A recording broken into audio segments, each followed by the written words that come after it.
Hello बच्चों, कैसे हो आप लोग। आशा करता हूं कि आप लोग बहुत ही अच्छे होंगे। आज मैं लेकर आया हूं कुछ स्पेशल, वो भी एनडीए वालों के लिए। अगर आप एनडीए की प्रिपरेशन कर रहे हैं तो प्रिपरेशन कैसे करनी है, ठीक है, आज हम इसके बारे में डिटेल से बात करेंगे। रही बात कि सर, अब आपके पास केवल 15 दिन बचे हुए हैं। 13 को आपका पेपर है, ठीक है। अप्रॉक्स 15 दिन बचे हुए हैं। अब ये स्ट्रेटेजी हमें अपनानी है कि 15 दिन के अंदर हम कैसे खत्म करें चीजों को, कैसे हमारा पूरा का पूरा रिवीजन हो, मॉक टेस्ट कैसे दें, ठीक है। तो आज मैं इसके बारे में बता रहा हूं, आप लोग ध्यान से सुनिएगा। एनडीए वाले बच्चे जितने भी हैं, कोई भी मीडियम हो भाई, ठीक है, कोई भी मीडियम हो, सबके लिए है। अच्छा, देखो भाई, कुछ क्राइटेरिया के बारे में बात कर लेते हैं। सर क्या, देखो एनडीए का पेपर जो आएगा, वो बेटा पेपर में कौन कौन बैठ सकता है ये तो आपको पता है। जो इस साल 12th पेपर दे रहे हैं, यानी अपेयरिंग है, अभी उनका रिजल्ट नहीं आया है, ठीक है, 12th में प्रेजेंट है, तो पेपर दे सकते हैं। यानी बेटा एनडीए का पेपर ए 12th अपेयरिंग वालों के लिए है, और 12th का पेपर जो पिछले साल 12th पास कर चुके हों, यानी आफ्टर 12th, ठीक है। तो दो लोगों के लिए है पेपर, और इससे अच्छा अपॉर्चुनिटी आप लोगों के लिए अभी नहीं है बेटा।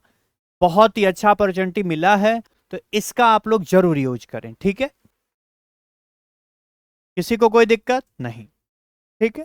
कैसे तैयारी करनी है मेरे बेटा, सबसे पहले हमें ये नोटिस करना है कि सर 13/4/2025 को पेपर है।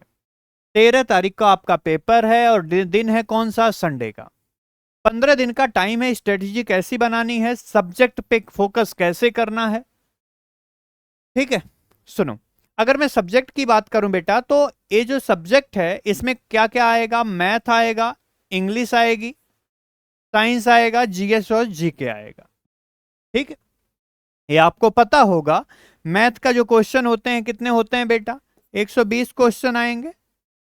कितने क्वेश्चन आएंगे, अप्रॉक्स 120, 120 ही क्वेश्चन होते हैं। अच्छा, अगर मैं इसकी बात करूं तो बेटा ये आपको अप्रॉक्स कितने नंबर का, 300 नंबर तक का आपका पेमेंट, 300 नंबर का है आपका मार्किंग यहाँ पे चलेगी, ठीक है। अच्छा, इंग्लिश की बात करें बेटा, तो इंग्लिश आपका यहाँ पे 200 नंबर का होगा, साइंस आपका 200 नंबर का होगा, जीएस और जीके भी 200 नंबर का होगा। पहला पेपर आपका मैथ का होगा, पहला पेपर मैथ का होगा। ये टाइमिंग कितने बजे से मैथ का पेपर बेटा, ये आपको मिलेगा 10 से लेके 12:15, 12:30, 10 to 12:13, ये आपका टाइमिंग है जिसमें मैथ का पेपर होगा।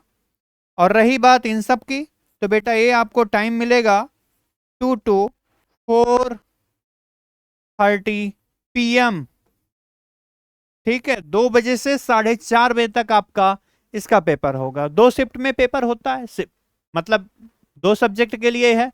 एक मैथ का हो जाता है उसी दिन, आपका साइंस और जीएस और जी का और इंग्लिश का होगा, ठीक है। लेकिन एक बात याद रखना, अगर आप मैथ में 25% के ऊपर आएंगे, तभी आपकी ये सब दूसरी कॉपी चेक होगी। क्या बोला मैंने, कि अगर आप मैथ में कम से कम 25% लेकर आते हैं, तभी आपकी दूसरी शिफ्ट वाली कॉपी चेक होगी। अदरवाइज कॉपी नहीं चेक होती है। तो सबसे पहला फोकस हमारा मैथ पे होना चाहिए, कि मैथ की प्रिपरेशन कैसे की जाए। समझ में आया, पहले मैथ की प्रिपरेशन कर लो। मैथ में कम से कम 25% तो आना ही चाहिए।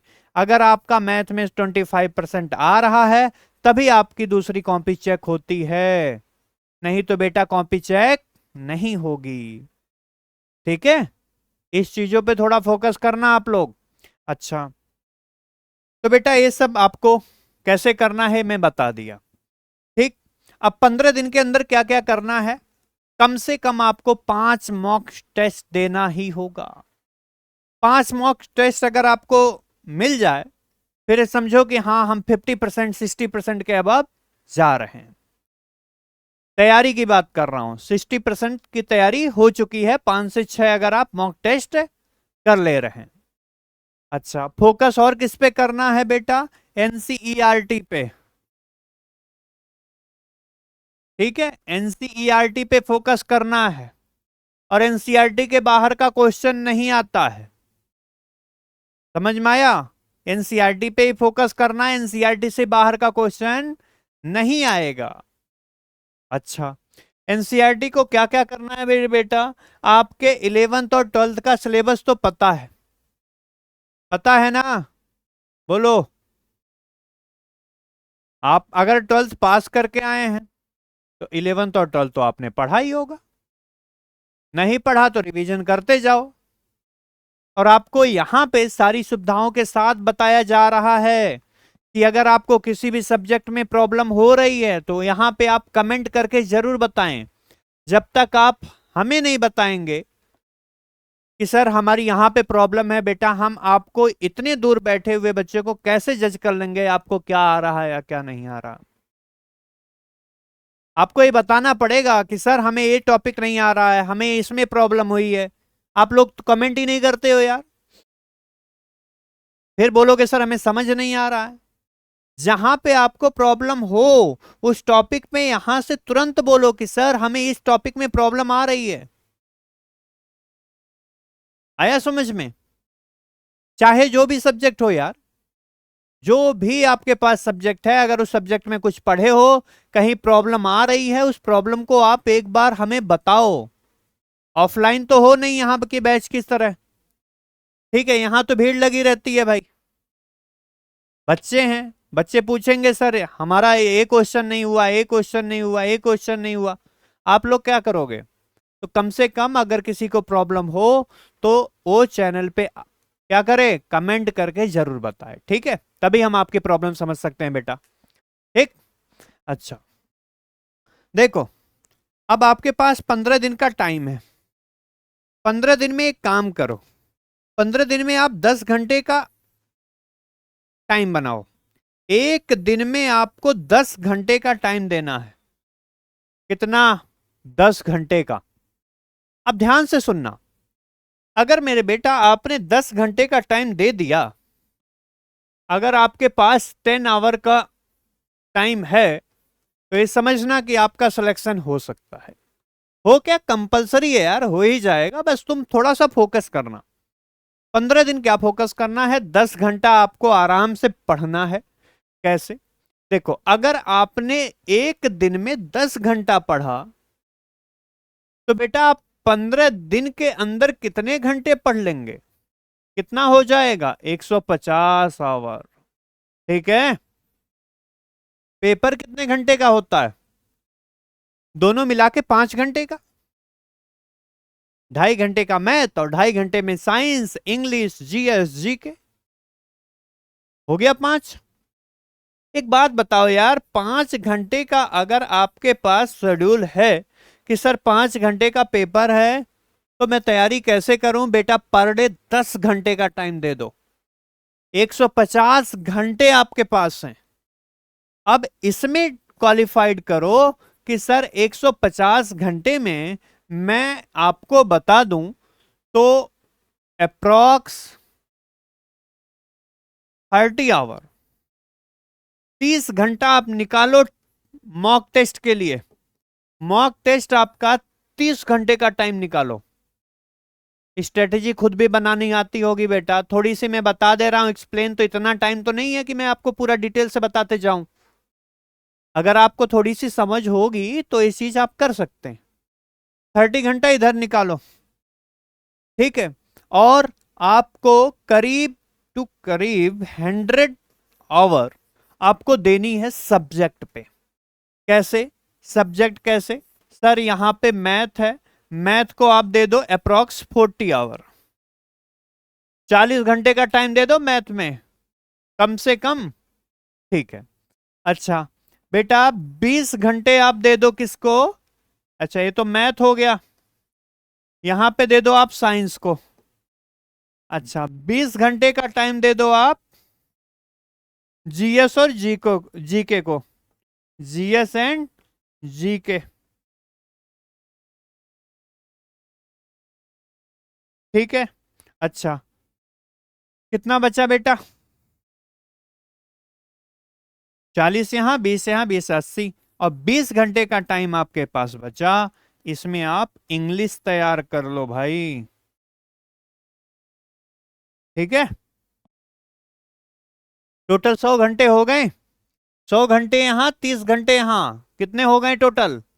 130 घंटे। बेटा जितना बचा, कितना? 20 घंटे बच रहे हैं। 20 घंटे में आप इन सबको रिवीजन दे दो, रिवीजन मार दो, सब कुछ खत्म। ठीक, किसी को कोई दिक्कत नहीं है। मैं आपको बता रहा हूं बेटा, ऐसा चीज आपको कोई नहीं बताएगा कि पढ़ना कैसे है। ठीक है, इतना कम टाइम आपके पास बचा है कि उतने कम टाइम में आप कैसे एनालाइज करेंगे कि हम करें क्या। क्योंकि मैं आपको बताऊं बेटा, जब बच्चे इस स्टेज पे पहुंचते हैं, अप्रॉक्स 15 दिन 1 महीने का जब टाइम बचता है ना, तब बच्चा कंफ्यूज होता है कि अब मैं करूं क्या। क्योंकि वो बुक उठाता है तो लगता है मैं सब कुछ पढ़ा हूं, बुक बंद करता है तो उसको लगता है मैं कुछ नहीं पढ़ा हूं। ये मैं सबकी बात बता रहा हूं भाई यार, किसी एक की बात नहीं कर रहा हूं। जब आप बुक खोलते हैं तो लगता है कि यार सब कुछ पढ़ा है मैंने, अब बुक बंद करते हैं तो लगता है कुछ नहीं पढ़ा मैंने। ठीक है, ये नेचर है बेटा, नेचर ब्रेन के अकॉर्डिंग ही होता है, इसमें टेंशन नहीं लेना। ठीक है, तो इस चीजों पे टेंशन मत लेना। कैसे पढ़ना है मैं आपको स्ट्रेटेजी बता के चल रहा हूं, मॉक टेस्ट कैसे देना है, एनसीईआरटी कैसे पढ़नी है। ठीक है, अब आपको लग रहा होगा कि सर मैं 11th और 12th पास कर चुका हूं, तो मैं अगर 12th पास आउट हूं तो सर मैं 11th और 12th का पढ़ लूं, आ जाएगा। मेरे बेटा 11th और 12th तो आता ही है, बट 9th एंड 10th का आप जरूर तैयार करते हुए चलना। 9th और 10th का सिलेबस बहुत इंपॉर्टेंट होता है, बहुत ज्यादा इंपॉर्टेंट होता है। ठीक है, वही जो 9th 10th में आपने पढ़ा है वही 11th और 12th में क्या हो जाता है, डीप हो जाता है थोड़ा सा। समझ में आया? बोलो भाई, नहीं है कोई दिक्कत?